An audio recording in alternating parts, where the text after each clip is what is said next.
Hello, BookTube, and welcome back to Book Trek.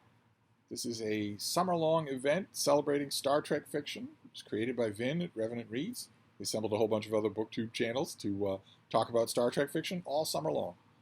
Nothing more than that this time around. We're not fenced in by any Romulan neutral zones at all. We're not going franchise by franchise. We're not going time period by time period. Nope.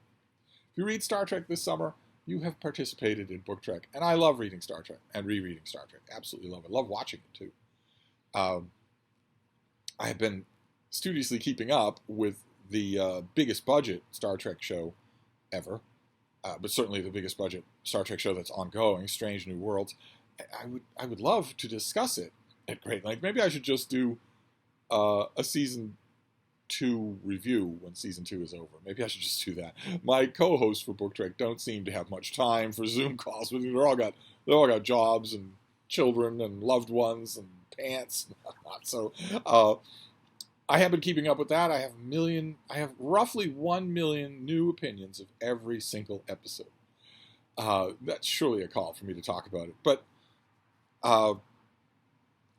that and lots of other things. It's not just the new shows, it's the old shows, it's the fan fiction on fanfiction.net and elsewhere, and it's the books. I've been reading new books and rereading old books, and the most recent book that I did wasn't last night, it was the night before last, I think. Or no, the night before last. Was a reread. It was a reread of an original series novel. But the original series, when you say that term, that's pretty elastic. Because the original series, when it first aired, was Kirk and Spock and McCoy and Uhura in their, the beginning of their 5-year mission. Sometimes the very beginning of their 5-year mission, not the first. We don't see the ship get launched, but at the beginning of the show, Kirk's best friend, Gary Mitchell, is still alive and well. And that changes, and the time goes on. And then we have the movies that progress the original series in time, in universe, in continuity. So you have a lot of places to pick from. And I reread a book. I didn't like it when I read it the first time, and I didn't like it this time either. I just think it's poor. And that is strange, because the author is responsible for one of the best Star Trek novels of them all. The author is Margaret Wander Bonanno, and the book is Probe.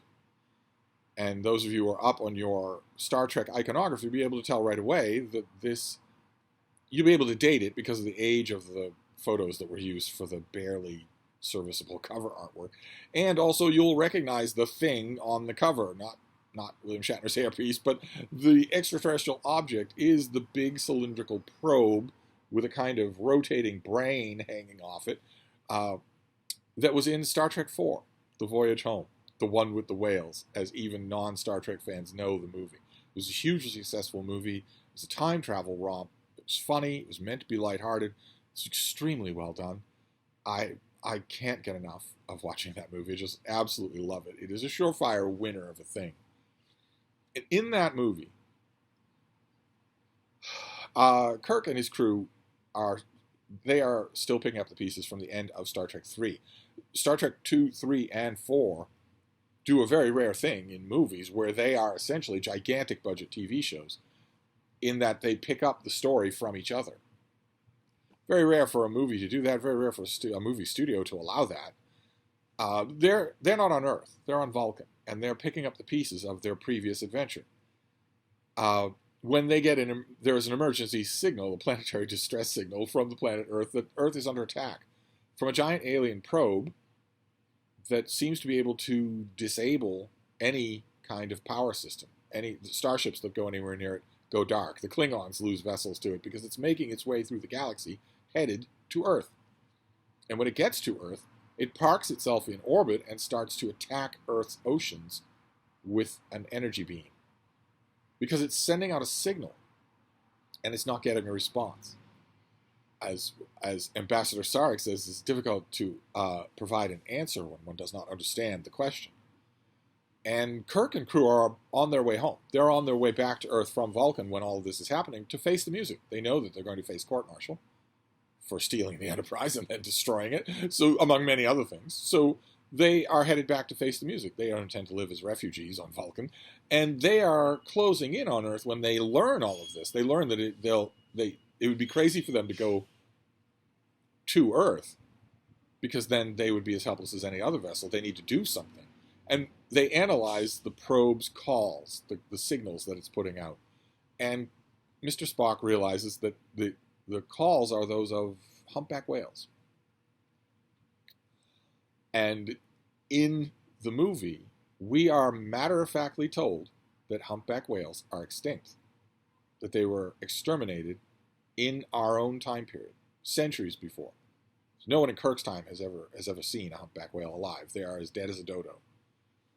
Almost exactly the same time frame of the last dodo and the last humpback whale. They are extinct animals. They're well known to be extinct animals, meaning that there's no way that the probe can get a response, and it's going to destroy the Earth if it doesn't get one. And on the fly, Kirk decides to fly the ship at high warp speed into the gravimetric field of the star, slingshot around the star, and fly backwards in time, conducting the right calculations to make sure that they hit the right time period. They want to go to the late 20th century where they can find live humpback whales, then convert parts of this Klingon bird of prey that they're using into holding tanks, and bring the whales back to the 23rd century in order to save the Earth. And all of it is done wonderfully. All of it is done absolutely wonderful. The dialogue is... trust this acting troupe to do comedy when you want them to. They will never fail you. And when Kirk is devising the plan, he says, well, so we need to find humpback whales in order to return this probe signal. And McCoy says, well, wait a minute, I thought you just said there weren't any humpback whales except on Earth of the past. And Spock says, yes, Doctor, that is exactly what I said. McCoy immediately realizes and says, now wait just a damn minute. And they go back in time. They bring 2 humpback whales back to the 23rd century. The humpback whales are released into San Francisco Bay and immediately start crooning. And that is enough for the probe. At the conclusion of Star Trek IV, the probe's little revolving brain thing up on the cover there pulls back up into the big metal cylinder, and it moves off. And we see all the power start to miraculously return to vessels and star bases and Earth itself. And it's very happy. It's a very happy thing. And the ending itself, the day is saved, but the movie goes on from there because Kirk and crew do face court-martial. They are court-martial. And the president of Earth, his punishment of Jim Kirk is to demote him from admiral to captain and put him in command of a starship. And that is a wonderful moment. That is absolutely a cheering moment. But to me, the best moment in that movie, which is full of great moments, it's absolutely full. Not just these. It's full of great moments. There's comedy between Shatner and Nimoy in a truck that is so perfectly timed. I have no idea how many takes it must have taken, and millions of other things in it. But for me, the best part of Star Trek IV does not involve whales, and it is not funny. It's heartfelt. It's Spock saying goodbye to his father, Sarek. Leonard Nimoy and Mark Leonard will never be on screen together again as father and son, as these 2 characters. Sarek is a stiff, forbidding figure, and he tells Mr. Spock, I leave for Vulcan within the hour. I'd like to take my leave of you. Tells him that the performance of you and your friends during this crisis was most commendable. And then Sarek offers a remarkable confession. Says, as I recall, I was opposed to your entry in Starfleet. It occurs to him that decision may have been in error. Your associates are people of good character. And Spock says, they are my friends. And a slight flicker of disappointment crosses Sarek's face. This son, who's always been too human for Sarek's taste, he says, yes, of course. And he says, do you have a message for your mother? And Spock says, tell her I feel fine. And that is, Sarek, they've been each other, live long and prosper. Sarek goes in one direction, Spock goes in the other. You have to watch the scene to realize how beautifully it's done, how beautifully it's choreographed. The exact minute when Sarek goes through a pair of doors behind them and the doors close, and the exact minute when they close is the exact minute when Spock is back with Kirk. They walk in opposite directions. It's beautifully choreographed. But that's a great moment anyway, but the moment is made so much better by Star Trek 3. You would have to have seen Star Trek 3 and Star Trek, just like in Star Trek 2, where Mr. Spock tells Kirk, the needs of the many outweigh the needs of the one.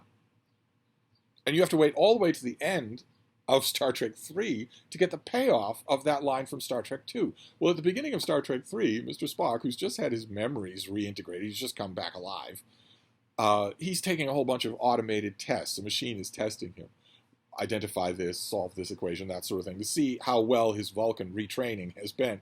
And he's doing just fine until the computer says, how do you feel? And he doesn't know what to say, and all the other screens pick up on the hesitation, so that eventually they're all saying, how do you feel? How do you feel? How do you feel?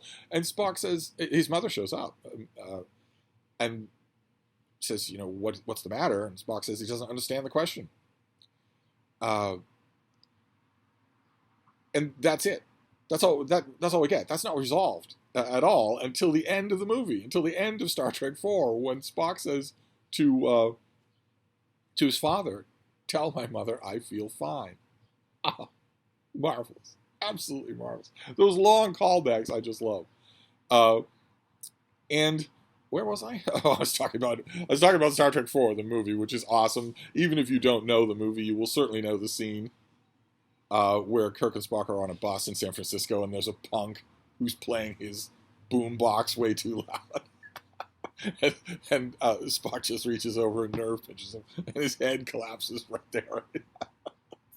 You'll certainly know that scene if you know nothing else. But so many of the scenes in the movie are wonderful. So many. When Kirk they're being given a tour of this aquatic facility where the two humpback whales are. And Gillian Anderson, the human scientist who is giving them the tour, she gives these tours all the time, so she's talking to this crowd of people. Kirk and Spock are in the crowd. They're listening to her. They want to know about these whales because they'd like to abduct them and bring them to the 23rd century. And Kirk loses sight of Spock. He's paying attention to Gillian Anderson, who says that humpback whales have remarkably sophisticated communication. But as yet, we don't know the meaning of their communication. And a little old lady in the crowd says, maybe they're talking to that man. And Kirk looks into the tank, and there is Spock swimming with the whale, trying to mind meld with the whale. Shatner's expression is perfect. The timing is all perfect. Just wonderful. But anyway, although I love the movie, absolutely love the movie, that final scene with Spock and Sarek is one of my favorite scenes in all of Star Trek. But I love the whole rest of the movie as well. Although I love it, I walked out of the movie theater thinking, well, okay, that was terrific. That was wonderful. That was The Trouble with Tribbles, only in the movie run. But that doesn't explain anything. Why would the probe go away? Why would it come all the way to Earth? Obviously over a huge distance, since it goes through the Klingon Empire. Why would it go all the way to Earth just to get a response and then leave? It couldn't have got a response that made any sense, any response that it was supposed to get, because George and Gracie don't know anything about it. The probe hasn't been to Earth ever, that we know of, certainly not in human recorded history, so George and Gracie don't know how to talk to it. They might know how to talk in its language, but they can't have given it any kind of a deactivation sequence. And the probe itself has to be perfectly aware of the fact that when it gets to Earth, there are no humpback whales.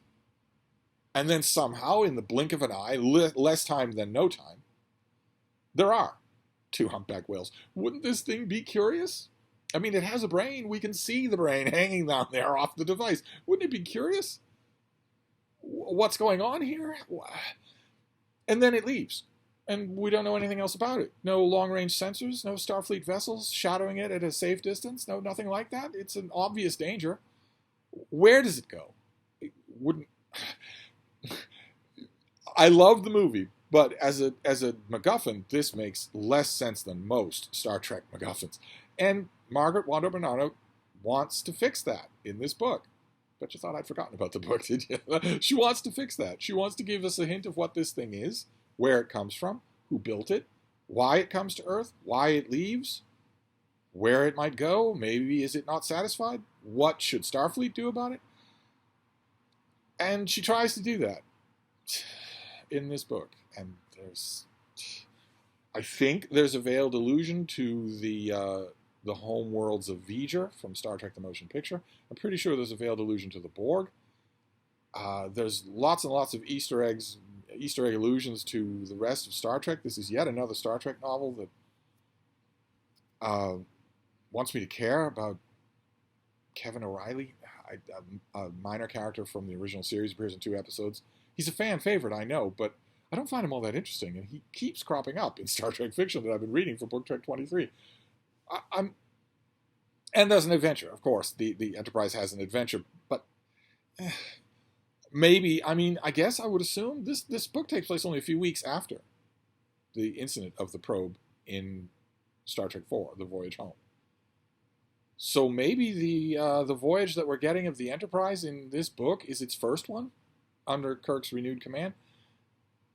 There is an adventure, and it involves the Romulans, and it involves a planet where things aren't what they seem, and there's no hint here of what this author can do. There's almost no hint of this crew. Who are this crew to each other now? Are we supposed to just take that on autopilot? We shouldn't. We shouldn't do that. Some other Star Trek novels that deal with an older crew don't take that on autopilot. This one, I read this book the first time in the wake of, loving the movie, and I thought, boy, there's just a million missed opportunities here. There's a book to be written about the fallout of Star Trek IV, and this isn't it, and it should be, because this is obviously Margaret Wanda Bernardo was given as much carte blanche as an author could want, and she has the talent. All the pieces were there, and yet, second time didn't do it for me any more than the first time. I will not be rereading this book. I wish that I could have liked it. Of course, the adventure on the planet, with layers and layers of intrigue, all of that is interrupted by the probe, by a sort of a concerted galactic effort to understand what this thing is and to follow it home, and to figure out what its home is and why it was satisfied with George and Gracie's response and all. I regret to report, as we wind down the second month of Book Trek, that this was not a success. I don't know what this means for tonight's reading. Ordinarily, my instinct would be, well, going back to an older Star Trek novel that you read decades ago and didn't really like, hoping to find stuff you missed, didn't work, so maybe don't do that again for a while. Maybe let a week pass before you do that again. But another part of me, the contrarian part of me, says, no, go back to an earlier Star Trek book and try to love it. Try to find stuff in it that you didn't the first time. So I don't know what I'll do. I don't know. I'll find out. I'll leave it for random chance, basically. And I will report back tomorrow with my next Book Trek adventure. So I'm going to wrap this up for now, and I will see you then. Thank you, BookTube.